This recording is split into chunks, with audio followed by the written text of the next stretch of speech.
ঝুঁকিপূর্ণ পুরানো লাইনে রংপুর মেডিকেলে বিদ্যুৎ সরবরাহ লোড নিতে না পারায় প্রায়ই ঘটছে দুর্ঘটনা, যন্ত্রাংশ অকেজো হওয়ার পাশাপাশি বাড়ছে দুর্ভোগ। দ্বিতীয় ধাপে রংপুর বিভাগে উপজেলা নির্বাচনের জমজমাট প্রচারণা। পঞ্চগড়ে ভোটের মাঠে বিএনপির ৫ নেতা, লালমনিরহাটে চাচা ভাতিজার লড়াই। ৮৯৭ শিক্ষক পদে কর্মরত ১৯৭ জন, ৪৭টি বিভাগের মধ্যে চালু মাত্র ২২টি। নানা সংকটে বেগম রোকেয়া বিশ্ববিদ্যালয়, ইউজিসিকে দুষছে কর্তৃপক্ষ। এবং ঝড় ও শিলাবৃষ্টির শঙ্কায় দ্রুত ধান কাটছে কৃষক। কুড়িগ্রামে ঘরে উঠেছে ৩০ ভাগ। ক্ষতি এড়াতে কম্বাইন্ড হারভেস্টার মেশিন ব্যবহারের পরামর্শ।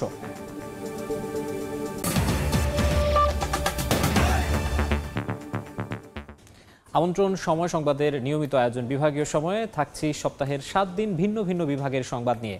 আজ থাকছে রংপুর বিভাগ, সঙ্গে আছি আমি মাকসুম আলম খান। রংপুর বিভাগের খবরে যাওয়ার আগে শুরুতেই জলদস্যুমুক্ত এমভি আবদুল্লার ফেরার খবর। লাইটারেস জাহাজে চট্টগ্রাম বন্দরের কাছাকাছি পৌঁছেছেন ২৩ নাবিক। বিস্তারিত জানতে সরাসরি যাচ্ছি রিপোর্টার কমলদের কাছে। কমল, সোমালিয়ান জলদস্যুদের কবল থেকে মুক্ত হওয়া এমভি আবদুল্লার ২৩ নাবিক এখন চট্টগ্রামের খুব কাছাকাছি। তাদের স্বজনদের কাছ থেকে তাদের দূরত্ব মাত্র এক নটিক্যাল মাইলেরও কম। এখন চট্টগ্রাম বন্দরের দুটি টাগবোট দিয়ে তাদেরকে বরণ করে নিয়েছে। এখন সেই টাগবোটটি দুইটা পাশে রেখে এমভি জাহানমণি ৩-এ করে নিয়ে যাওয়া হচ্ছে চট্টগ্রাম বন্দরে। চট্টগ্রাম বন্দরে তাদের জন্য অপেক্ষা করছেন চট্টগ্রাম বন্দরের chairman rear admiral M Sohel, এবং তাদেরকে যে বরণ করে নেবেন এবং সেই সংবর্ধনা কিন্তু চলছে, সেই আয়োজনটি চলছে চট্টগ্রাম বন্দরের এনসিটি 1-এর মধ্যে। আপনারা দেখতে পাচ্ছেন চট্টগ্রাম বন্দরে তাদেরকে বরণ করার জন্য দুটি টাগবোট, এবং যে নাবিকরা ২৩ নাবিক মুক্তি পেয়েছেন জম্মিদের সাথে ১ মাস সোমালিয়ান জলদস্যুদের কবলে ছিলেন, তারা হাত নেড়ে আসলে তাদের যে উচ্ছ্বাস, সেই উচ্ছ্বাসটি তারা প্রকাশ করছেন। আপনারা জানেন এই যে পবিত্র ঈদ উল ফিতরের দিন তাদের স্বজনরা বলেছিলেন তাদের আজকে কোনো ঈদ নয়, ঈদ হবে তারা যেদিন ফিরে আসবে স্বজনদের কাছে, সেদিনই হবে তাদের প্রকৃতি ঈদের আনন্দ। সেই প্রকৃতি যে ঈদের আনন্দ সেটাও তারা আজকে উপভোগ করতে পারবেন। তারা স্বজনদের সাথে আজকে মিলিত হবেন এবং স্বজনরাও কিন্তু তাদের জন্য অপেক্ষা করছে চট্টগ্রাম বন্দরের এনসিটিতে। গতকালকে চট্টগ্রাম চট্টগ্রাম বন্দরের যে সীমানা কক্সবাজার উপকূলে এসেছিল এমভি আবদুল্লাহ। এরপর সন্ধ্যা ৬টা নাগাদ চট্টগ্রাম বন্দরে বহিনোঙ্গর কুতুবদিয়াতে নোঙ্গর করে আবদুল্লাহ, এবং রাতেই নতুন একটি ২৩ সদস্যের আরেকটি দল গিয়ে এমভি আবদুল্লাহ যোগ দেয় এবং সেখানে তারা পণ্য খেলা শুরু করে। এবং এরপর যে ২৩ নাবিক জিম্মি ২৩ নাবিক তারা উঠে যায় এমভি জাহানমণিতে। আজকে সকাল ১১টায় এমভি জাহানমণিতে করে তাদেরকে নিয়ে আসা হচ্ছে, এবং কিছুক্ষণ আগে তাদের অবস্থান ছিল চট্টগ্রাম বন্দরে বহিনোঙ্গর চার্লি অ্যাঙ্কারেজে, অর্থাৎ সি অ্যাঙ্কারেজ বা চার্লি অ্যাঙ্কারেজ যেটা বলে, চার্লি অ্যাঙ্কারেজে অবস্থান ছিল। এরপর চট্টগ্রাম বন্দরের সিনিয়র পাইলট কামরুল আলম গিয়ে এই চট্টগ্রামে যে জাহানমণি ৩, সে জাহানমণি ৩-এর নেতৃত্ব নেয়, পরিচালনা করে, এবং তিনি সেটাকে চট্টগ্রাম বন্দরের দিকে নিয়ে যাচ্ছেন।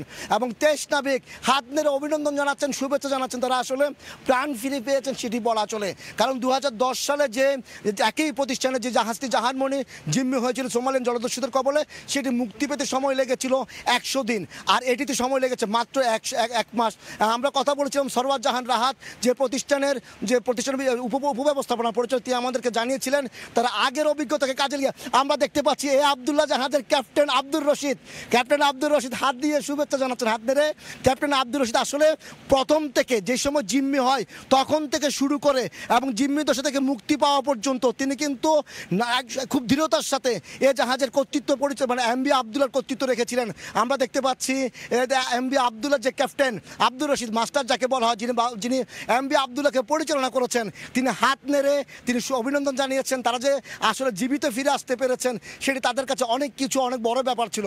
আমরা দেখতে পাচ্ছি আর একে একে কিন্তু আবদুল্লাহ যে ২৩ নাবিক তারা জাহাজের বেরিয়ে আসছেন এবং তারা হাত নেড়ে শুভেচ্ছা জানাচ্ছেন, তারা যে প্রাণ ফিরে পেয়েছেন এবং তারা ২ মাস পর তাদের স্বজনদের কাছে ফিরবেন, সেটি আসলে একটা অনেক বড় ব্যাপার ছিল। কারণ একটি মাস ১২ই মাস তারা যখন ভারত মহাসাগরে জিম্মি হয় তখন তারা জীবন মৃত্যু সন্ধি করে, কারণ প্রতিটা মুহূর্তে আমরা দেখেছি প্রতিটা মুহূর্তে তাদেরকে অস্ত্রের মুখে জিম্মি করে রাখা হয়েছিল, এবং প্রথম দিকে তাদেরকে খাবার দেওয়া হতো না ঠিকমতো, নির্যাতন করার তো অনেকটা, যাতে মুক্তিপণ আদায়ের মতো জিম্মি করার জন্য তাদেরকে চেষ্টা করা হতো, কষ্ট দেওয়া হতো যাতে মুক্তিপণটি সহজে পেয়ে যায়। এখন আমরা দেখতে পাচ্ছি ২৩ নাবিক হাত নাড়ছে এবং তাদের আসলে প্রাণ ফিরে পাওয়ার মতো, এবং তারা কিছুক্ষণের মধ্যে আমরা এখন রয়েছি চট্টগ্রাম বন্দরের মোহনায়, যে মোহনায় তাদের জন্য এনসিটিতে চট্টগ্রাম বন্দর যে মোহনার পরে চট্টগ্রাম বন্দরের অবস্থান, সেখানে এনসিটিতে রয়েছেন চট্টগ্রাম বন্দরের chairman rear admiral M Sohail এবং সাথে রয়েছেন তাদের স্বজনরা অর্থাৎ 23 নাবিকের স্বজনরা এবং জাহাজ যে মালিক প্রতিষ্ঠান এসআর শিপিং, সেই এসআর শিপিংয়ের ঊর্ধ্বতন কর্মকর্তারাও সেখানে রয়েছেন। কিছুক্ষণ আগে আমি কথা বলেছিলাম চট্টগ্রাম বন্দরের চেয়ারম্যান রিয়ার অ্যাডমিরাল এম সোহায়েলের সাথে, তার কাছে জানতে চেয়েছিলাম কেন তাদেরকে সংবর্ধনা দেওয়া হচ্ছে। তিনি আমাদেরকে বলেছেন সেটি হলো তারা মূলত যে একটি মাস তারা অস্ত্রের মুখে জিম্মি ছিলেন, সেই তাদের মনোবল চাঙ্গা রেখেছিলেন, তারা জাহাজটিকে স্বাভাবিক রাখতে পেরেছিলেন সেটি যেমন ছিল, এবং একই তাদের মনোবল হারাননি সেটি একটি বড় বিষয় ছিল। এবং যারা তখন জিম্মি দশা থেকে মুক্তি পান তখন তারা কিন্তু আবার তারা এই জাহাজ চালিয়ে দুবাই বন্দরে চলে আসে। দুবাই বন্দরে আসার পর হামরিয়া বন্দর, এবং হামরিয়া বন্দরে তারা তাদের যে কয়লা ছিল 55,000 মেট্রিক টন কয়লা, সেই কয়লা তারা খালাস করে। আপনি জানেন দুটি বিষয় ছিল, একদিকে ছিল এই যারা জিম্মি 23 নাবিক, আমরা দেখতে পাচ্ছি ইঞ্জিনিয়ার আব্দুর রশিদ, আমরা আবারও বলছি ক্যাপ্টেন আব্দুর রশিদ, তিনি তার কথা বলছেন, তিনি তার যে নাবিকদের সাথে কথা বলছেন। ক্যাপ্টেন আব্দুর রশিদ আবার হাত নাড়ছেন। আসলে তিনি একটি মাস অক্লান্ত পরিশ্রম করেছেন এই জাহাজটিকে, অর্থাৎ এমভি আবদুল্লাহ জাহাজকে সচল রাখা, তার যে বাকি 23 নাবিক তাদের মনোবল চাঙ্গা রাখা। আসলে একটি দুঃসাহসী কাজ করেছেন এমভি আবদুল্লাহ যে ক্যাপ্টেন, আপনি দেখতে পাচ্ছেন আব্দুর রশিদ, তিনি হাত নাড়ছেন। আসলে তারা জীবন, আপনি আব্দুর রশিদের যে ভূমিকাটা ছিল সেই ভূমিকাটা ছিল অন্যরকম, কারণ তিনি যেমন জাহাজকে পরিচালনা করবেন, জাহাজে যে রাখা কয়লা যে 55,000 মেট্রিক টন কয়লা সেটিকে স্বাভাবিক রাখা, এবং একই সাথে 23 নাবিকের যে আরও যে 22 নাবিক রয়েছে তাদের মনোবলকে চাঙ্গা রাখা, সেটি কিন্তু তিনি দক্ষতার সাথে তিনি কিন্তু সেটি পরিচালনা করতে পেরেছেন। তা আমরা বলতে পারি যে আজকে আসলে এই 23 নাবিক এখন ফিরে যাচ্ছেন চট্টগ্রাম বন্দরের দিকে, এবং তারা আজকে চট্টগ্রাম বন্দরের পরে তাদেরকে ফিরিয়ে দেওয়া হবে, এবং এরপর তারা চলে যাবেন তাদের স্বজনদের কাছে। আসলে তাদের স্বজনরা আমাদেরকে ঈদের দিন বলেছিলেন তারা ঈদের আনন্দ উপভোগ করতে পারছেন না, কারণ ঈদের আনন্দ উপভোগ করতে তাদের স্বজনদের ফিরে আসতে হবে। আজকে হয়তো বা তারা সেই ঈদের আনন্দটি উপভোগ করবেন তাদের স্বজনদেরকে নিয়ে। তো এখন পর্যন্ত আমার কাছে এটি হচ্ছে যে 23 নাবিক জিম্মিদের সাথে মুক্তি পাওয়ার পর আর কিছুক্ষণের মতো স্বজনদের কাছে ফিরে যাবেন, সেটি এখন পর্যন্ত। আমরা আবারও আছি সময় টেলিভিশনের ডিজিটাল লাইভে, যেখানে আপনারা দেখতে পাচ্ছেন 23 নাবিককে কীভাবে তারা মুক্ত করে এনেছে, এবং একই সাথে 23 নাবিক তাদের স্বজনদের কাছে ফিরে যাবে। জলদস্যুমুক্ত এমভি আবদুল্লাহর 23 নাবিকের ফেরার খবর জানাতে চট্টগ্রাম বন্দর থেকে যুক্ত হয়েছিলেন কমল দে। এই প্রসঙ্গে সরাসরি আরও দেখতে ভিজিট করুন সময় টিভির ফেসবুক পেজে। এবার যাব রংপুর বিভাগের নিয়মিত খবরে। প্রতিদিন গড়ে 2,000 থেকে 2,500 মানুষকে চিকিৎসা সেবা দেয় রংপুর মেডিকেল কলেজ হাসপাতাল, অথচ অতি গুরুত্বপূর্ণ হাসপাতালটির বিদ্যুৎ সরবরাহ লাইন চলছে পুরানো সংযোগে। এতে লোড নিতে না পারায় প্রতিনিয়তই ঘটছে দুর্ঘটনা। এতে রোগ নির্ণয়ের গুরুত্বপূর্ণ যন্ত্রাংশ অকেজো হওয়ার পাশাপাশি দুর্ভোগ বাড়ছে রোগী ও স্বজনদের। তারিকুল ইসলামের ক্যামেরায় আব্দুর রশিদ জীবনের রিপোর্ট। 1968 সালে যাত্রা শুরু করা রংপুর মেডিকেল কলেজ হাসপাতাল 1000 বেডের হলেও রোগী ভর্তি থাকেন 2 থেকে 2,500। তবে দীর্ঘ সময়ে হাসপাতালটির বিদ্যুৎ সঞ্চালন লাইন আধুনিক না হওয়ায় ঘটছে দুর্ঘটনা, ক্ষতিগ্রস্ত হচ্ছে মূল্যবান যন্ত্রাংশ, ব্যাহত হচ্ছে চিকিৎসা কার্যক্রম। 11 মে রমেক হাসপাতালের আইসিইউ ইউনিটের এসিতে আগুন থেকে ঘটে বিদ্যুৎ বিভ্রাট। এতে আইসিইউ জরুরি বিভাগ সহ বার্ন ইউনিটে টানা 8 ঘন্টা বিদ্যুৎ সরবরাহ বন্ধ থাকায় চরম ভোগান্তিতে পড়েন রোগীরা। অনার্গল মনে করো পাকা দিয়ে বাতাস করতেছি, আর কত আর হাস হয়। ওভার ভোল্টেজের জন্য 7টা মেশিন আমাদের নষ্ট হয়ে গেছে, যার জন্য এখানে রোগীরা সেবা পাচ্ছে না। এর আগে বিদ্যুতের ওভারলোডে পুড়ে গেছে হাসপাতালটির কিডনি ডায়ালাইসিসের 11টি মেশিন। এতে দুর্ভোগ বেড়েছে শত শত কিডনি রোগীর। এখন পর্যন্ত কোনো বেড পাইনি। আদৌ আজকে ডায়ালিসিস করতে পারবো কিনা আমি কনফিউশনের মধ্যে আছি। মেশিন নষ্ট এখন চালুই করেনি, এখন আছে। তারপর বাইরে থেকে হাজার হাজার টাকার মাল কিনে আনতেছি। হাসপাতাল কর্তৃপক্ষ দায় স্বীকার করে জানায় দ্রুত ব্যবস্থা নেওয়া হবে। একটু তো সমস্যা হবে, এটা তো আমাদের হাতে করার কিছু নাই, এটা আমরা চেষ্টা করছি দ্রুত সমাধান করার জন্য। বিদ্যুৎ সমস্যায় হাসপাতালের বিভিন্ন ওয়ার্ডের AC, CT scan, MRI, ultrasonogram, dialysis সহ রোগ নির্ণয়ের মূল্যবান যন্ত্রাংশ অকেজো হয়ে পড়েছে। আব্দুর রশিদ জীবন, সময় সংবাদ, রংপুর। বিভাগীয় সময়ে আরও থাকছে। কোরবানির সামনে রেখে ব্যস্ত খামারিরা গাইবান্ধায় প্রস্তুত হচ্ছে 2 লাখ পশু। খাবারের দাম বাড়ায় ন্যায্য মূল্য পাওয়া নিয়ে শঙ্কা। রংপুর অঞ্চলে জমে উঠেছে উপজেলা পরিষদ নির্বাচনের প্রচারণা। ভোটের আর 1 সপ্তাহ বাকি থাকায় ব্যস্ত প্রার্থী সমর্থকরা। অবশ্য বেশ কয়েকটি উপজেলায় দলীয় নির্দেশনা উপেক্ষা করে অংশ নিয়েছেন বিএনপির নেতারা। আবার প্রতিদ্বন্দ্বিতা করছেন ক্ষমতাসীন দলের এমপির ছেলে ও ভাই। এক সপ্তাহ পরে উপজেলা পরিষদ নির্বাচনের দ্বিতীয় ধাপের ভোট গ্রহণ। দিনরাত এক করে প্রচার প্রচারণায় ব্যস্ত প্রার্থীরা। জয় নিশ্চিতে নানা কৌশলে আশ্বস্ত করছেন ভোটারদের। উপজেলা পরিষদ নির্বাচন উপলক্ষে রংপুর বিভাগে এখন ভোটের আমেজ। দলীয় নির্দেশনা উপেক্ষা করে পঞ্চগড়ের 2 উপজেলায় 29 চেয়ারম্যান ও ভাইস চেয়ারম্যান প্রার্থীর 5 জন রয়েছেন বিএনপি নেতা। আর লালমনিরহাটের কালীগঞ্জ উপজেলায় প্রতিদ্বন্দ্বিতা করছেন বর্তমান সংসদ সদস্য নুরুজ্জামান আহমেদের ভাই ও ছেলে। আমরা এবার এমন একজনকে প্রার্থীকে বেছে নেব যিনি আমাদের জন্য কাজ করবেন, আমাদের জেলা উপজেলার জন্য কাজ করবেন এবং আমাদের এলাকার উন্নয়ন করবেন। আমরা পরিস্থিতি ভালো চাই, ভালোভাবে ভোট হোক, ভালোভাবে ভোট দিতে পারি। মাননীয় প্রধানমন্ত্রীর কাছে আহ্বান রাখবো যে বাংলাদেশের যে 300 এমপি আছে, মন্ত্রী আছে, তারা যেন ঢাকা সার্কেলের বাইরে যেন আসতে পারে না এবং তাদের মোবাইলগুলো ট্র্যাকিং এর অবস্থা গোয়েন্দা বাহিনীর মধ্যে ট্র্যাকিং এর অবস্থায় রাখুক। জানা নেই যে নির্দেশটা কিভাবে আসছে, আমি কোনো নির্দেশনা পাইনি। দলীয় পক্ষ থেকে আমার কাছে কোনো নির্দেশনা আসেনি। এদিকে ভোটের সুষ্ঠু পরিবেশ নিশ্চিতে সব ধরনের প্রস্তুতির কথা জানায় নির্বাচন কমিশন।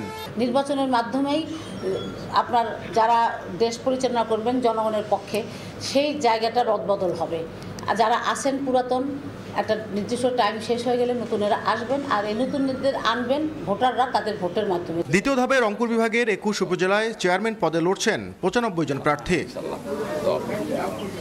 নাজমুল ইসলাম নিশাদ, সময় সংবাদ, রংপুর। 897 জন শিক্ষকের জায়গায় আছেন মাত্র 197 জন। 47টি বিভাগের পরিকল্পনা থাকলেও চালু হয়েছে মাত্র 22টি।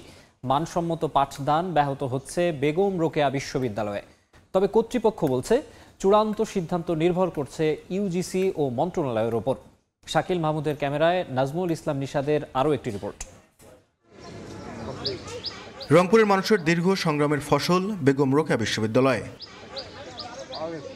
তবে প্রতিষ্ঠার শুরু থেকেই নিয়োগে অনিয়ম, দুর্নীতি, শিক্ষার্থী শিক্ষকদের আন্দোলন সহ নানা কারণে হোঁচট খায় বিশ্ববিদ্যালয়টি।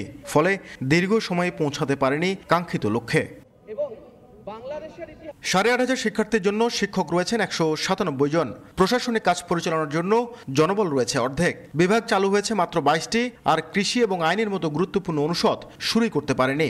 জেনেটিক্যাল ইঞ্জিনিয়ারিং নাই, তারপর আমাদের বায়োলজিক্যাল কোনো ডিপার্টমেন্টই নেই। আসলে কৃষি অনুষদ যে খোলার কথা ছিল, এটা আসলে এখনো হয়নি, অথবা উদ্যোগ আমি দেখতেছি না। শিক্ষক ও কর্মকর্তারা বলছেন জনবল সংকটে প্রশাসনিক কাজ সহ মানসম্মত পাঠদান ব্যাহত হচ্ছে। আমাদের 47 জনের বিপরীতে একজন। আমাদেরকে অতিরিক্ত কাজ করতে হয় এবং প্রেশার নিতে হয়, এটা কিন্তু আমাদের জন্য সমস্যা। তবে বিশ্ববিদ্যালয় কর্তৃপক্ষ বলছে অবশিষ্ট বিভাগগুলো চালু সহ শিক্ষক ও জনবল কাঠামো পূরণে ইউজিসি ও সংশ্লিষ্ট মন্ত্রণালয়ে যোগাযোগ করা হয়েছে। আশা করব যে মঞ্জুরি কমিশন এবং মন্ত্রণালয় এই ব্যাপারে আগামীতে আরো মনোযোগ দিবে। 2008 সালের 22 অক্টোবর থেকে 2024 সালের জুন পর্যন্ত 15 বছর মেয়াদী নেওয়া পরিকল্পনায় ছিল বিশ্ববিদ্যালয়ে 8টি অনুষদে 47টি বিভাগ এবং শিক্ষক থাকবেন 897 জন। নাজমুল ইসলাম নিশাদ, সময় সংবাদ, রংপুর। ঝড় ও শিলা বৃষ্টির আশঙ্কায় দ্রুত ধান কাটছে কুড়িগ্রামের কৃষক। কৃষি বিভাগের তথ্য মতে চলতি মৌসুমে 1,17,350 হেক্টর জমিতে বোরো আবাদ হয়েছে। এরই মধ্যে শেষ হয়েছে 30 ভাগ ধান কাটা। এবছর জমিতে তেমন কোনো রোগের আক্রমণ না হওয়ায় বাম্পার ফলন হয়েছে। তবে যারা দেরিতে আবাদ করেছেন তাদের কপালে দুশ্চিন্তার ভাঁজ। ক্ষেতের ধান এখনো পরিপক্ক না হওয়ায় প্রাকৃতিক দুর্যোগে ক্ষতির শঙ্কা করছেন তারা। আর দ্রুত ধান কাটতে কম্বাইন্ড হারভেস্টার মেশিন ব্যবহারের পরামর্শ কৃষি বিভাগের। ভারত সরকারের নানা জটিলতায় নিষেধাজ্ঞা প্রত্যাহারের 11 দিনেও হিলি স্থলবন্দর দিয়ে পেঁয়াজ আমদানি করা যায়নি। ব্যবসায়ীরা জানান, রফতানির অনুমতি দিলেও আগের আরোপ করা 40% শুল্ক প্রত্যাহার না করলে আমদানি করা সম্ভব না। অতিরিক্ত শুল্ক পরিশোধ করলে প্রতি কেজি পেঁয়াজের বিক্রয় মূল্য হবে 70 টাকার উপরে। এই দামে দেশের বাজারে বিক্রি সম্ভব নয়। এদিকে বন্দর কর্তৃপক্ষ জানিয়েছে, হিলি স্থলবন্দরের 20 জন আমদানিকারক নতুন করে 27,000 টন পেঁয়াজ আমদানির অনুমতি পেয়েছেন। কোরবানির ঈদ সামনে রেখে গবাদি পশু পরিচর্যায় ব্যস্ত খামারিরা। গাইবান্ধার খামারগুলোতে কোরবানির হাটের জন্য প্রস্তুত করা হচ্ছে 1,35,381টি গরু এবং 81,980টি ছাগল, যা থেকে স্থানীয় চাহিদা মিটিয়ে প্রায় 22,000 পশু অন্যত্র বিক্রি করা যাবে। তবে এবার গোখাদ্যের দাম বেশি হওয়ায় পশুর ন্যায্য দাম নিয়ে দুশ্চিন্তায় খামারিরা। এদিকে পশুর হাটে মহিষের চাহিদা পূরণে দিনাজপুরের হাকিমপুরে প্রস্তুত করা হচ্ছে 138টি মহিষ। পুনঃখনন করার ৩ বছর পার না হতেই ফের বেদখল হতে শুরু করেছে দিনাজপুর শহরের ঘাগড়া খাল। ২০২১ সালে দিনাজপুর শহরের ঘাগড়া খালের ১৫ কিলোমিটার অংশ দখলমুক্ত করে ২.৫ কোটি টাকা ব্যয়ে পুনঃখনন করে স্থানীয় পানি উন্নয়ন বোর্ড। ৩ বছর পার না হতেই আবারও দখল হয়ে গেছে খালটি। এতে আবারও বন্ধ হয়ে গেছে শহরের পানি নিষ্কাশন ব্যবস্থা। এলাকাবাসী জানান, খননের পর খালটি রক্ষণাবেক্ষণ না করায় ময়লার ভাগাড়ে পরিণত হয়েছে। খালটি রক্ষণাবেক্ষণের দায়িত্ব পৌরসভার, তবে এই মুহূর্তে এই কাজে কোনো বরাদ্দ নেই বলে জানিয়েছে কর্তৃপক্ষ। বিভাগীয় সময়ের শীর্ষ সংবাদ জানিয়ে দিচ্ছে আরেকবার। ঝুঁকিপূর্ণ পুরানো লাইনে রংপুর মেডিকেলে বিদ্যুৎ সরবরাহ লোড নিতে না পারায় প্রায়ই ঘটছে দুর্ঘটনা। যন্ত্রাংশ অকেজো হওয়ার পাশাপাশি বাড়ছে দুর্ভোগ। দ্বিতীয় ধাপে রংপুর বিভাগে উপজেলা নির্বাচনের জমজমাট প্রচারণা। পঞ্চগড়ে ভোটের মাঠে বিএনপির ৫ নেতা। লালমনিরহাটে চাচা ভাতিজার লড়াই। এবং ৮৯৭ শিক্ষক পদে কর্মরত ১৯৭ জন। ৪৭টি বিভাগের মধ্যে চালু মাত্র ২২টি। নানা সংকটে বেগম রোকেয়া বিশ্ববিদ্যালয়, ইউজিসিকে দুষছে কর্তৃপক্ষ। এই ছিল বিভাগীয় সময়ে। আগামীকাল থাকবো রাজশাহী বিভাগের আয়োজন নিয়ে। এরপর আন্তর্জাতিক সময়ে সঙ্গে থাকবেন জান্নাতুল সাদিয়া। ধন্যবাদ মাকসুম। আন্তর্জাতিক সময় নিয়ে ফিরছি কিছুক্ষণ পর, সঙ্গেই থাকুন সময়।